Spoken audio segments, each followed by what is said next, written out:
سامعین و ناظرین، خواتین و حضرات، السلام علیکم ورحمۃ اللہ وبرکاتہ۔ نبی رحمت شفیع معظم صلی اللہ علیہ وآلہ وسلم نے ارشاد فرمایا، الا انبئکم باکبر الکبائر، میں تمہیں کبیرہ گناہوں میں بھی جو بڑے گناہ ہیں ان کی خبر نہ دوں؟ تو صحابہ نے عرض کی، بلا، کیوں نہیں حضور، آپ ارشاد فرمائیے۔ تو آقا کریم علیہ السلام نے ارشاد فرمایا، الاشراک باللہ، سب سے بڑا گناہ اکبر الکبائر، اللہ کے ساتھ کسی کو شریک ٹھہرانا ہے، وعقوق الوالدین، اور والدین کی نافرمانی کرنا ہے، ان کو دکھ دینا ہے، ان کو تکلیف پہنچانا ہے، ان کو اذیت دینا، ان کو ستانا، پریشان کرنا۔ اور پھر اللہ کے محبوب علیہ السلام تشریف فرما تھے تکیہ لگائے ہوئے، تو آقا کریم نے تکیہ چھوڑ دیا اور بیٹھ گئے۔ وکانا متکئا فجلسا، تو حضور علیہ السلام تکیہ لگائے بیٹھے تھے تو آپ نے تکیہ چھوڑ دیا اور تشریف فرما ہوئے، فقال، اور ارشاد فرمایا، الا وقول الزور، اور جھوٹ بولنا ہے، جھوٹی گواہی دینا ہے۔ اور پھر اس بات کو بار بار ارشاد فرمایا۔ راوی کہتے ہیں، فما زال یکررھا حتی قلنا لیتہ سکت، آقا کریم بار بار اس کا تکرار فرمائے جا رہے تھے اور ہم کہہ رہے تھے کہ حضور اگر سکوت اختیار فرما لیں، چونکہ حضور علیہ السلام کی مشقت کو صحابہ دیکھ رہے تھے، لیکن حضور امت پر شفقت کی وجہ سے بار بار اس کو بیان فرما رہے تھے۔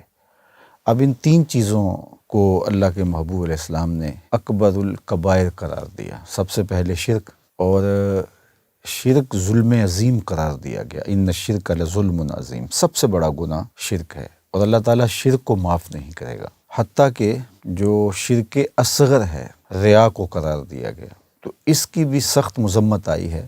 تو ایک تو پہلا سب سے بڑا گناہ اللہ کے ساتھ کسی کو شریک ٹھہرانا ہے۔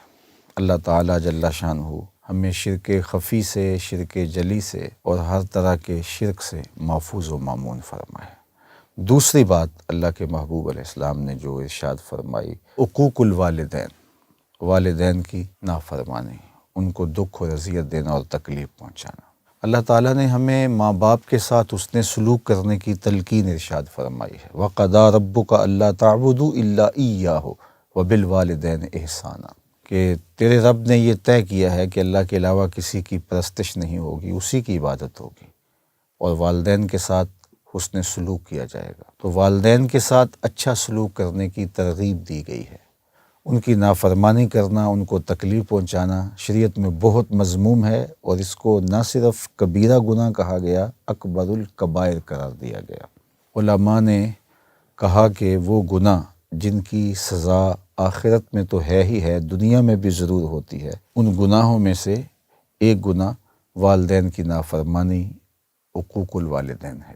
اور وہ نیکی کے اعمال جن کی جزا آخرت میں تو ہے ہی ہے، دنیا میں بھی ان نیکیوں کا صلہ ضرور اللہ تعالیٰ فرماتا ہے، ان نیکیوں میں سے ماں باپ کے ساتھ حسن سلوک کرنا ہے، نہیں تو نشان لگا لیں اس شخص پہ جو اپنے ماں باپ کا بے ادب اور گستاخ ہے، ساری زندگی آپ اس کو رسوا ہوتے دیکھیں گے، اور اس شخص پہ بھی نشان لگا لیں جو اپنے ماں باپ کا با ادب ہے، ماں باپ کا خدمت گزار ہے، ان کی تعظیم بجا لانے والا ہے، آپ زندگی بھر اس کی پگڑی کے کلس کو نیچا ہوتے نہیں دیکھیں گے، اللہ اسے سرخرو کرے گا، کامیاب اور بامراد کرے گا۔ تو ہمیں ماں باپ کے ساتھ اچھا سلوک کرنا چاہیے، اور کبھی بھی ان کے ساتھ ایسا سلوک نہیں کرنا چاہیے جس سے ان کو اذیت پہنچے، ان کو تکلیف پہنچے، دکھ پہنچے۔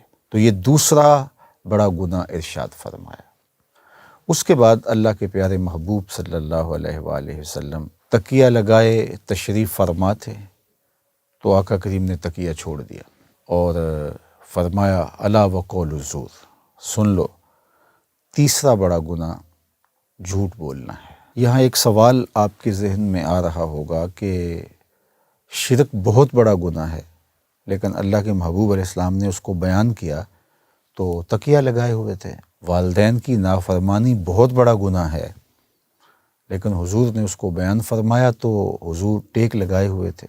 تو یہ جھوٹ بولنا قول زور، اس پر کیا وجہ کہ اللہ کے محبوب نے ٹیک چھوڑ دی اور حضور بیٹھ گئے؟ تو علماء نے لکھا کہ شرک کی خباثت اور شرک کا برا ہونا یہ تو بالکل واضح ہے، اور اس پر تو کوئی دوسری رائے نہیں۔ اسی طرح ماں باپ کی نافرمانی اور بے ادبی کرنا ایک ایسا جرم ہے کہ جس کی نوعیت کو سب لوگ تسلیم کرتے ہیں، لیکن جھوٹ انسانی زندگی کے اندر اس طرح در آتا ہے کہ وہ اس کو گناہ ہی نہیں سمجھتا اور اس کے معمولات کا حصہ بن جاتا ہے۔ اور نبی آخر الزماں حضور ختم المرتبت صلی اللہ علیہ وآلہ وسلم کی نگاہ نبوت یہ دیکھ بھی رہی ہوگی کہ آنے والے زمانے میں لوگ اس کو کتنا معمولی لیں گے اور بات بات پر جھوٹ بولیں گے، ان کے نزدیک یہ کوئی بات نہیں ہوگی۔ تو اس لیے اللہ کے محبوب نے اس کی اہمیت کو اجاگر کرنے کے لیے ٹیک چھوڑی اور حضور بیٹھ گئے۔ اور اگر آپ اس پہ غور کریں تو 3 تاکیدیں ہیں۔ ایک تو حضور نے ٹیک چھوڑی اس کی اہمیت کو اجاگر کرنے کے لیے، اور دوسرا اللہ کے محبوب نے الا سے شروع کیا، الا وقول الزور، اور یہ حرف تنبیہ ہے۔ اور تیسری بات فما زال یکررھا، حضور بار بار اس کا تکرار کر کے اس کی اہمیت کو اجاگر کیا، اس کی برائی کو واضح کیا اور لوگوں کے ذہنوں کے اندر راسخ کیا کہ یہ کتنا بڑا جرم ہے کہ کوئی جھوٹ بولے۔ خاص طور پہ اللہ کے محبوب علیہ السلام نے جھوٹ کے حوالے سے بات کرتے ہوئے ان 3 چیزوں کا اہتمام کیا۔ تو جھوٹ بولنے سے برکت اٹھ جاتی ہے، جھوٹ بولنے سے آپ کے اعمال کا نور ختم ہو جاتا ہے۔ ابھی ماہ صیام چل رہا ہے تو اللہ کے محبوب کا فرمان بارہا آپ کی نظروں سے گزرا ہوگا، اور آپ نے بارہا حضور علیہ الصلوۃ والسلام کا یہ فرمان سنا ہوگا، من لم یدع قول الزور والعمل به فلیس للہ حاجۃ فی ان یدع طعامہ و شرابہ۔ اللہ کے محبوب نے ارشاد فرمایا کہ جس نے قول زور نہیں چھوڑا، جھوٹ اور جھوٹے کام نہیں چھوڑے، تو اس کے بھوکا اور پیاسا رہنے کی اللہ کو کوئی ضرورت نہیں ہے۔ تو روزے کا مقصد تو ان برائیوں سے اپنے آپ کو بچانا ہے، اور یہ ایک مضبوط حصار ہے ہمارا۔ لیکن اگر ہم جھوٹ بولتے رہیں، جھوٹی گواہیاں دیتے رہیں، ہمارے رویے، ہمارا طرز زندگی، ہمارا انداز معاشرت جھوٹ کے مطابق ہی چل رہا ہو، تو پھر ہم صرف فاقہ کاٹ رہے ہیں، صرف بھوک گوارا کر رہے ہیں، صرف پیاس برداشت کر رہے ہیں، تو روزے کا نور نصیب ہی نہیں ہو سکتا۔ تو ہمارا دین سچائی پر مشتمل دین ہے۔ اگر آپ مجھے پوچھیں کہ اسلام کا کوئی دوسرا نام، تو میں برجستہ کہہ سکتا ہوں کہ اسلام دین صدق ہے، اسلام سچائی کا دین ہے۔ اور میرے اور آپ کے آقا و مولا اعلان نبوت سے قبل بھی صادق و امین کہلاتے تھے۔ یہ میرے اور آپ کے آقا و مولا کی عظمت ہے، یہ حضور علیہ السلام کی شان ہے۔ تو ہم ان کے ماننے والے اپنی زندگی کو کس طرح جھوٹ کے ساتھ جوڑے ہوئے ہیں، اور شب و روز جھوٹ ہماری زندگی کا ایک انداز اور تیور بن گیا ہے، بلکہ ہماری زندگی کا جزو لا ینفک بن گیا ہے۔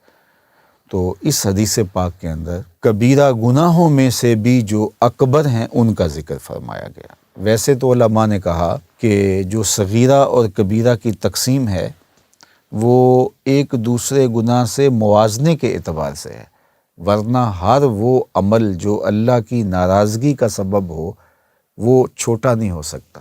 جو بھی گناہ اللہ کو ناراض کر دے تو وہ گناہ چھوٹا تو نہیں ہے، وہ تو بڑا ہی ہے۔ تو کبیرہ اس لیے کہا گیا کہ اس پر وعید زیادہ ہے، اس کی سزائیں بیان فرمائی گئی، اس پر حد نافذ ہوتی ہے، آخرت میں اس کی سزا بیان فرمائی گئی ہے۔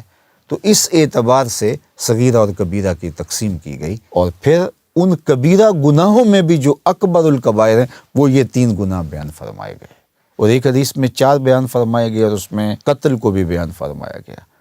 تو شرک سے اجتناب، اور ماں باپ کی نافرمانی سے اجتناب، اور جھوٹ بولنے سے اور جھوٹی گواہی دینے سے اجتناب، یہ ہمارے دین کا ہم سے تقاضا ہے، ہمارے رسول کا ہم سے تقاضا ہے۔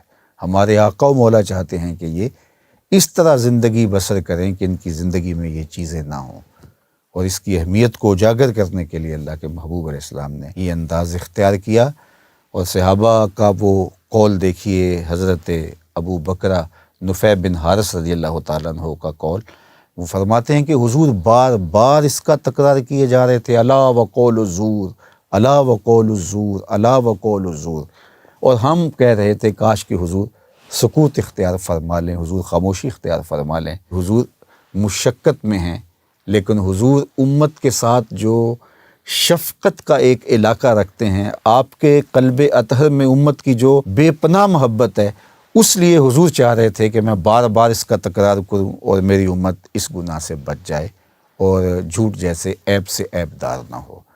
تو ماہ صیام کی ان مبارک گھڑیوں میں ہمیں عزم مصمم کرنا چاہیے کہ ہم اپنی زندگی میں ان گناہوں کو داخل نہیں ہونے دیں گے۔ اللہ مجھے آپ کو اپنی حفاظتوں کے حصار میں رکھے۔ وآخر دعوانا ان الحمد للہ رب العالمین۔